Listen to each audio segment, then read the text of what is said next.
You're on Democracy Now!, democracynow.org, The War and Peace Report. I'm Amy Goodman with Juan Gonzalez.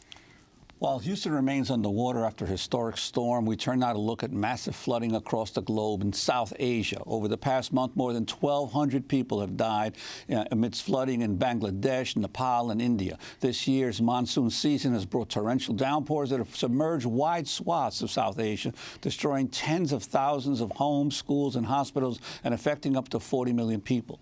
Flood victims in southern Nepal say they have lost everything. If our demands are not fulfilled, what should we do? We have to sleep on the side of the road. We have to die on the side of the road. We have nothing. We don't have a house, nothing to eat. We don't have food to eat. Everything was swept away by the flood. Aid organizations are warning this is one of the worst regional humanitarian crises in years, with millions of people facing severe food shortages and disease caused by polluted floodwater. We go now to London to speak with Asad Rehman, who is Executive Director of War on Want. He's worked on climate change issues for over a decade. Asad, welcome back to Democracy Now! We usually see you at the UN climate summits. Talk about, let's take one country, Bangladesh. A third of Bangladesh is underwater. Can you talk about how many people have died just in the last few weeks there, and the significance of what is happening now in this region and its connection to two words you almost never hear? I'm not only talking about Fox, but on MSNBC and CNN as they cover the devastation in Houston almost 24 hours a day. And those two words, of course, climate change or climate chaos or climate disruption. Well, thank you, Amy, and thank you for the invitation to join you. Yeah, absolutely. When you look at the devastating pictures, of course, now, as we've seen in the United States, the pictures that are emerging from right across the region in Nepal and India and Bangladesh are absolutely devastating. In Bangladesh, 1/3 of the country is underwater. Millions of people are being affected. I mean, hundreds of people have lost their lives, but we are still waiting to see what an accurate count will be. I spoke to somebody earlier in Bangladesh who told me that there are still communities that are cut off.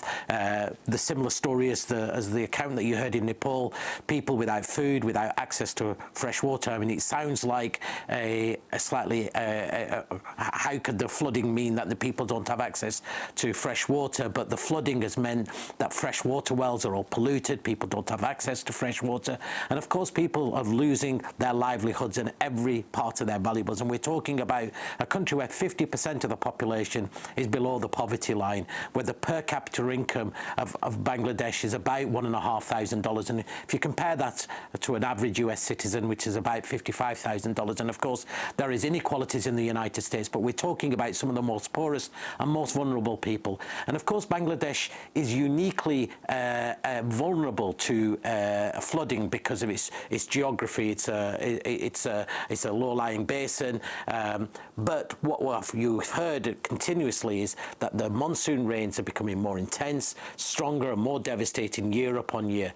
And this is for two reasons. One, as temperatures increase and we're seeing warming across the globe, the glaciers and the snow melt are swelling rivers as they come through down from the Himalayas, through Nepal, India, and into Bangladesh, where they go into the sea. At the same time, warming temperatures in the sea means that there's more moisture in the atmosphere, which means more intense and heavier rains.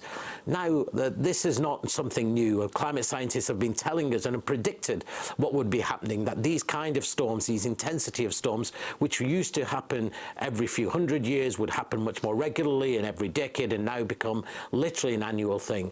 The problem is, of course, is the ability of people and the government to be able to respond.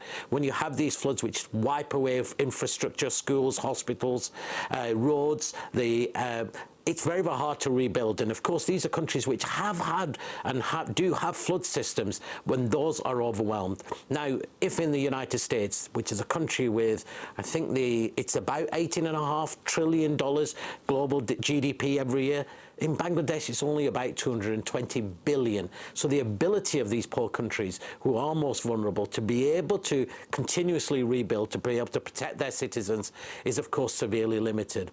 And these impacts are of course not only going to be felt today, they are going to be felt tomorrow and the days and the weeks and the months after. Because for many of the people who are subsistence farmers, people who rely on their crop to both feed their families and to be able to sell some to be able to survive the year, most of them have lost their crops already. Much of the food production in one of the most important basins, the Ganges Basin, is one of the bread baskets, or food baskets of the region. And this and the Indus basket are both being impacted severely by climate impacts and are predicted to get even worse in the coming years. The floods come just weeks after researchers at the Massachusetts Institute of Technology published a report saying soaring temperatures could make parts of South Asia too hot for human survival by 2100.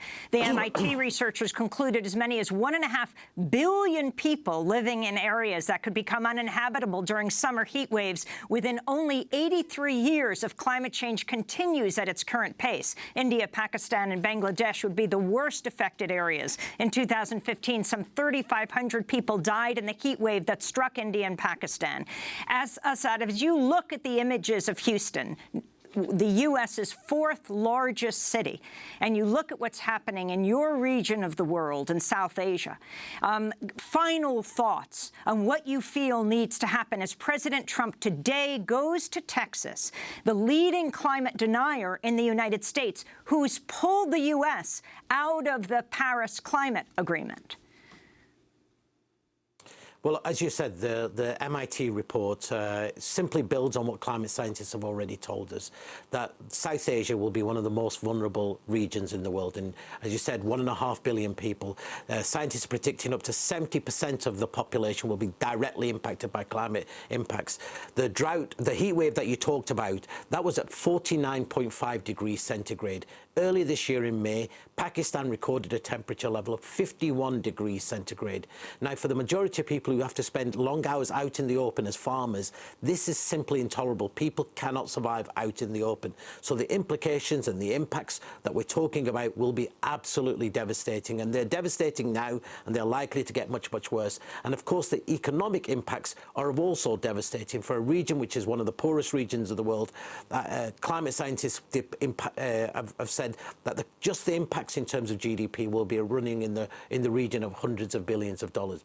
Now, when I look at the pictures in Houston when I look at the pictures of Houston, I hope that Donald Trump, I understand he's going to Texas. Probably he'd be better going to Paris, Texas, and he may be better going there and recognising that the culpability of him, of the fossil fuel industry that back him, of deliberately turning their back on climate change, on deliberately turning their back on taking action on climate change, is not only culpable for the impacts that are happening in Houston, but happening all around the world. The window is closing. Action is needed now.